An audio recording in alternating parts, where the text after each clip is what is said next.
not win games. Sometimes you get breaks. Other team fumbles in their end zone. The hardest thing to do in this league is to find not only a franchise quarterback, but a great quarterback. There's like 5 in the league. A great 12-year star quarterback. Hardest thing to do in the league. And then one of the hardest, maybe not second, but one of the hardest in 2022 is to find a really smart offensive head coach who elevates the star quarterback. Everybody wants to dump on the Dallas Cowboys today. I did not think that was the story of the day. I thought the story of the day was the Jacksonville Jaguars have found their star quarterback and have found the coach to elevate the quarterback. And we do not have a lot of that in this league. Cincinnati, Kansas City, there's not a lot. We like the Chargers quarterback. We don't love the coach. The Jags got their guys, head coach and quarterback. Dallas had a very good game plan. Took a 14-0 lead. Dak was fine. 3 touchdowns and a passer rating over 105. Dak was fine. CeeDee Lamb has now established himself as an absolute go-to number 1 receiver. And Pollard and Zeke are an excellent combination. I think they finally worked it out. But Dallas isn't special. They're just good. And good teams lose on the road all the time to other good teams with ascending superstar quarterbacks and the right coach. The sky is not falling in Dallas. It was just never as clear as Cowboy fans thought. If you're disappointed in Dallas today, then guess what? You've got to align realistic expectations to what's actually happening.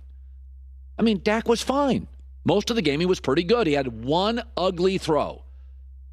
But Trevor Lawrence had a really, really ugly fumble trying to do too much. That didn't decide the game. His interception for a touchdown was a bad break and a bad bounce. So what? Dak had a bad play. Game's fast. Every quarterback has bad plays. Trevor Lawrence had one. Cowboys led for about 90% of this game. Fans in the media, and I'm guilty of this, we watch a game and we attack the team that loses. I don't think that's the story. I think the story is Jacksonville in a really close game has a more gifted quarterback and made a couple more plays, and they're an ascending team that's getting better every week, and it's a good thing for all of us as consumers. When you get the coach and the quarterback right, and it's really hard. Kansas City's got it right now, and we think Cincinnati's got it. Jacksonville's got it. We like Dak. We're not sure about McCarthy. We like Justin Herbert. We're not sure about Brandon Staley. We like Kyle Shanahan. We're not sure about the Niners quarterbacks. The story of this game was not Dallas losing. Good teams lose all the time on the road. The story was Trevor Lawrence, what he's become, and how he has put this team on his shoulders. He really has. This season was going into the toilet. He's put this team on his shoulders and carried them, and here's his coach after.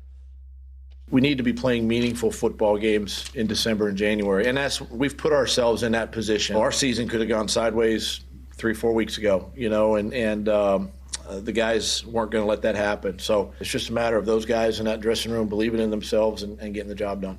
By the way, did you watch Josh Allen in the blizzard? Or Mahomes complete 20 straight throws? Or Joe Burrow's second half? Or Justin Herbert's final drive? Or Trevor Lawrence yesterday? And then did you see Washington and the New York Giants play? You can try to talk yourself in to a franchise quarterback.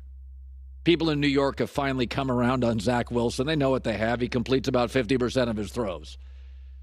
Those Giant fans, though, those Washington fans and Taylor Heineke, this weekend was an absolute showcase of the most important position and what you need to win. Josh Allen in a blizzard. Herbert had a bad day, but a great final drive. Burrow, a dreadful first half, took the game over, outdueled Brady. Mahomes, 19, 20 straight completions? And Trevor Lawrence. That's what a franchise quarterback looks like. In his second year, team circling the drain, puts it on his shoulders, and his numbers since week 10 are better than even Mahomes. Anytime a team can find its quarterback and its coach, it's great for the league. Since week 9, number 1 in the league in completion, passer rating, touchdown to interception. We have ourselves another star just in a market we don't pay much attention to generally. All right, Sean Payton's around the corner. It's getting to be that time of year. Let's go into 2023 swinging big. Don't wait until easiest finishes I've seen, maybe ever, a long, long time. That ending in that game perfectly encapsulates what's wrong with New England and what they are now. For 20 years, they were the smartest team. Today, that was the dumbest play I've ever seen.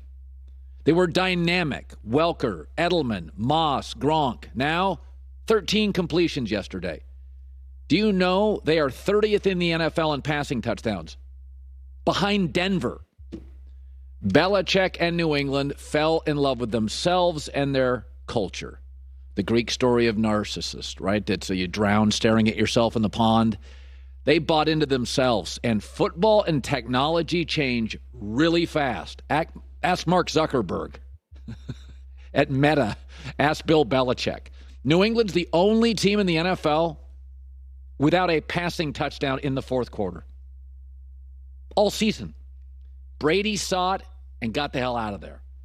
New England now has family on the staff, defensive coordinators, the offensive coordinator. No big deal. It's just football, right? Man, they write books about this team. Hard to see it coming. Smartest coach, greatest quarterback.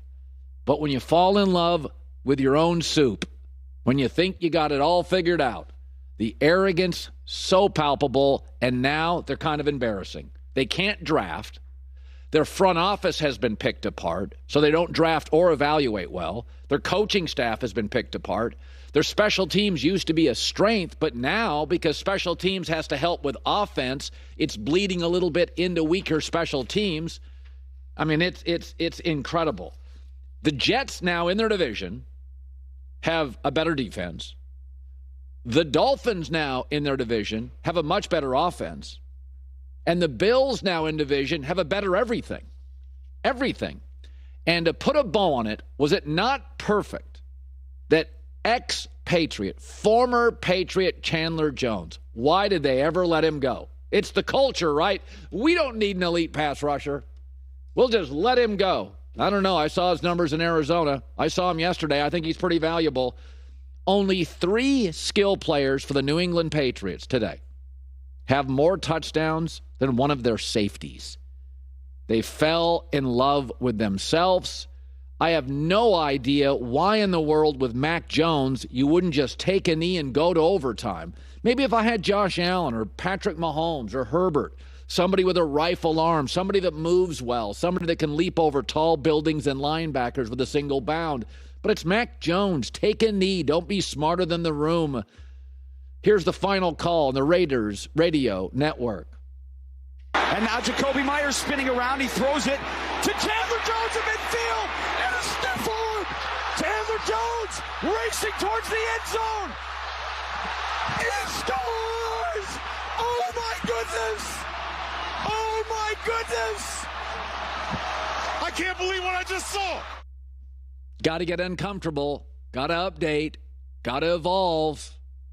You watch New England now. What do they do well? The special teams coach is now doing offense, pulling from special teams. The defense now, got kids on the staff now. 13 completions, no fourth quarter passing touchdowns all year, almost no skill players. The idea, and we said it before the season, we're not bandwagon backseat drivers here. We said it before the season. The arrogance to believe a defensive coordinator could just call plays. I mean, you really got to love yourself to think that. That is unbelievable to me. This is totally fitting. Here is Bill Belichick, grumpy, not much to say, after the embarrassing loss. Play didn't work. A mistake on play. We've talked about situational football. We talk about it every week. But we've got to do a better job playing situational football and not making critical mistakes in the game. Craziest thing I've ever seen live. So the hardest thing to do in the National Football League, let's talk Dallas Cowboys.